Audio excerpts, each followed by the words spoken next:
Olá, alunos e alunas, Direito Constitucional 2. Hoje nós vamos dar continuidade ao nosso conteúdo, trabalhando a advocacia pública, a advocacia particular e a defensoria pública. Esses capítulos se encontram a partir do artigo 131 do texto constitucional, que vai tratar da advocacia pública. Como nós vimos, o Ministério Público ele foi separado da função de defesa da União e, portanto, a Constituição criou a Advocacia Geral da União, responsável pela defesa da União em juízo. Diz o artigo 131. A Advocacia Geral da União é a instituição que, diretamente ou através de órgão vinculado, representa a União, judicial e extrajudicialmente, cabendo-lhe, nos termos da lei complementar que dispuser sobre sua organização e funcionamento, as atividades de consultoria e assessoria e assessoramento jurídico do Poder Executivo. A Advocacia Geral da União tem por chefe o Advogado-Geral da União, de livre nomeação pelo Presidente da República, dentre cidadãos maiores de 35 anos, notável saber jurídico e reputação ilibada. O ingresso nas classes iniciais das carreiras da instituição de que trata esse artigo far-se-á mediante concurso público de provas e títulos. Na execução da dívida ativa de natureza tributária, a representação da União cabe à Procuradoria-Geral da Fazenda Nacional, observado o disposto em lei.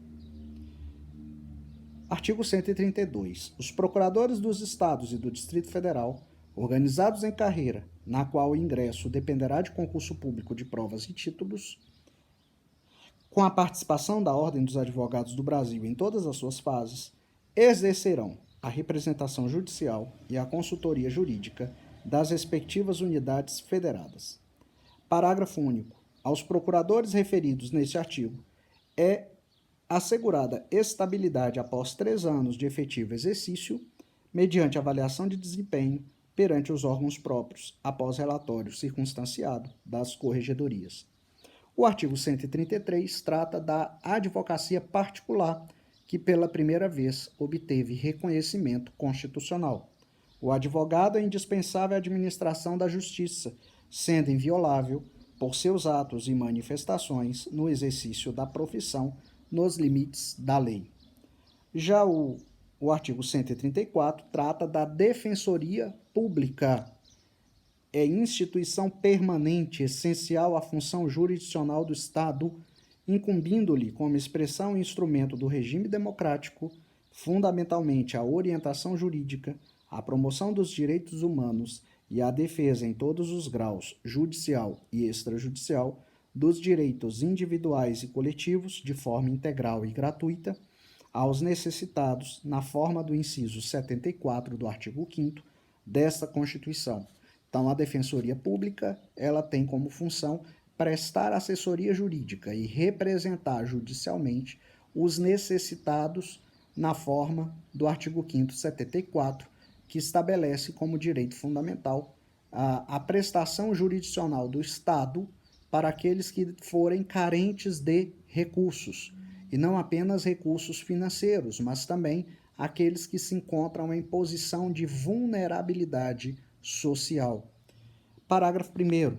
Lei complementar organizará a Defensoria Pública da União e do Distrito Federal e dos Territórios e prescreverá normas gerais para sua organização nos estados, em cargos de carreira providos na classe inicial, mediante concurso público de provas e títulos, assegurada a seus integrantes a garantia da inamovibilidade e vedado o exercício da advocacia fora das atribuições institucionais.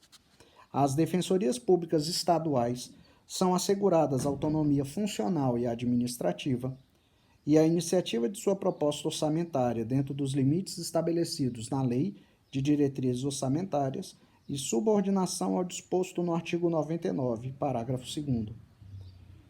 Aplica-se o disposto no parágrafo 2º às defensorias públicas da União e do Distrito Federal.